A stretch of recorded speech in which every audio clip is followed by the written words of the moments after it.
I mean, having said to you what I think your concern is with Jordan, I mean, it strikes me that Jordan's concern, and I share this, just as I share some of your concern that we expressed at the outset.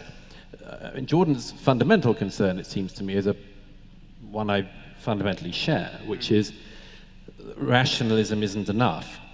We haven't tried the purely rational approach yet, or we haven't tried it for very long. Well, many of us have been trying for a couple of centuries at least. Which is a blip. Yeah. I mean, the tiniest dot at the end of human evolution. So I think that a concern which Jordan has, and certainly a concern I have, is if we try this, we can think of all sorts of ways in which it can go wrong. If you take away all that supporting structure, you can think of any number of ways in which it can go wrong. And that I suppose that's at the root of the concern about where you might be taking us.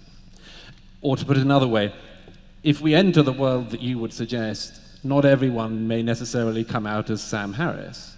You gotta be the most fucking ignorant person in the world to think that Sam Harris, the West Coast yoga-doing, meditating liberal, is a jackbooted Nazi, okay?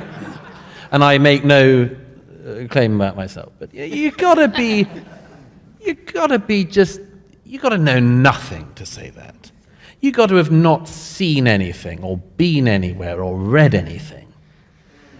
Unless what you're trying to do is to clear out the decent liberal ground, okay? And that's what some people are trying to do. I see it all the time at the moment. It's like, we want to get rid of the voices who are plausible. So we'll make totally illegitimate claims about them being Nazis, fascists, white supremacists, and so on, in the hope that we'll throw enough mud at them that they're no longer in the debate. I say, again, you have no imagination of where this goes. Because if you've heard people, this is another thing we've all seen all the time. When the mainstream media can run roughshod over somebody's entire life and career, and you see it happen, you become very doubting about the next times you see it happen with people who you don't know about. And one of my things about this is that if you've heard 99 people illegitimately described as Nazis, it's highly likely that you won't believe the 100th time somebody calls somebody a Nazi, and it's possible the 100th time it's a proper Nazi. I saw this once in London, so I won't go on. I saw this once in London at a debate where a really stupid person I knew was sitting beside me in a debate, and somebody stood up and asked a question. And another friend of mine, who was a Labour MP at the time, said, "It's the Nazi lady." Okay. It was somebody who I won't name, but a friend of David Irving's, this person he pointed to. I read a piece by this really stupid person in the Telegraph 2 days later saying, "It's appalling. Everyone's calling each other Nazis these days when they disagree." No, she is a Nazi. She actually is a Nazi. But it was like she'd heard it so many times that she didn't believe it when somebody said, "Oh no, that's the well-known Nazi." And that's sort of where we are.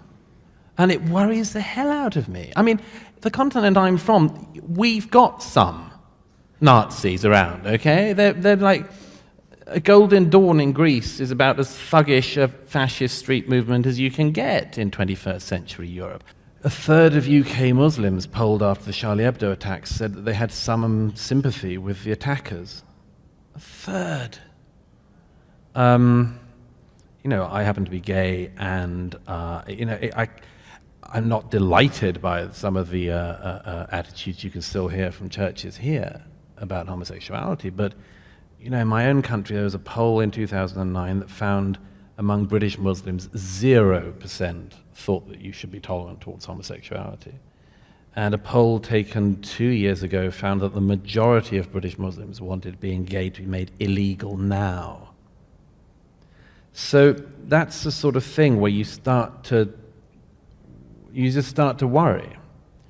Okay, we've seen this off from one direction. What if it comes in another? And what if it benefits and gains from the fact that people are basically not primed to deal with it anymore? Example of this is, I'm not in favor of no immigration. I'm in favor of caution. and of being careful. And one of the reasons of that is because I see a lot of unexpected consequences. Let me give you one obvious example of the country that Majid just mentioned. Denmark, like most of Europe, had post-war immigration policies that basically invited guest workers in, and then the guest workers stayed, which they hadn't expected, and then various other things happened. Now, nobody was talking about Islam in this period. I mean, it wasn't in Britain until the Satanic Verses affair in 1989, when the fatwa was imposed on a British novelist by the Ayatollah, that we started talking about Islam in Britain, really. Yeah. And in Denmark, it didn't happen until 2005, when one newspaper editor, the editor of the culture section of Jyllands-Posten, discovered that in a set of children's books about the great religions, they couldn't find anyone to illustrate the one on Islam, because nobody was willing to draw pictures of Muhammad. And so this newspaper editor, the culture editor of the paper, commissioned 12 people who were prominent cartoonists in Denmark to do cartoons of Muhammad. Some of them did, some of them didn't. Some of them did ones that were saying the paper's provocative and unnecessarily provoking Muslims. On the back of that, of course, there were riots all over the Muslim world.